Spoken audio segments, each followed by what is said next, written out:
أسعار العملات اليوم الاثنين 7 نوفمبر 2022 في البنك الأهلي. سجل الدولار سعر الشراء 24.20 وسعر البيع 24.30 وسجل اليورو سعر الشراء 23.95 وسعر البيع 24.31 وسجل الجنيه الاسترليني سعر الشراء 27.32 وسعر البيع 27.88 وسجل الريال السعودي سعر الشراء 6.43 وسعر البيع 6.46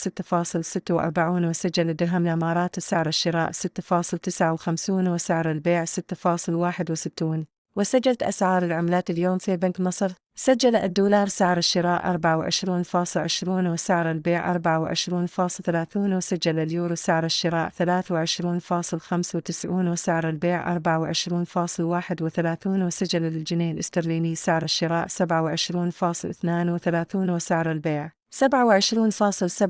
وسجل الريال السعودي سعر الشراء 6.43 وسعر البيع 6.46 وسجل الدرهم الإماراتي سعر الشراء 6.59 وسعر البيع 6.61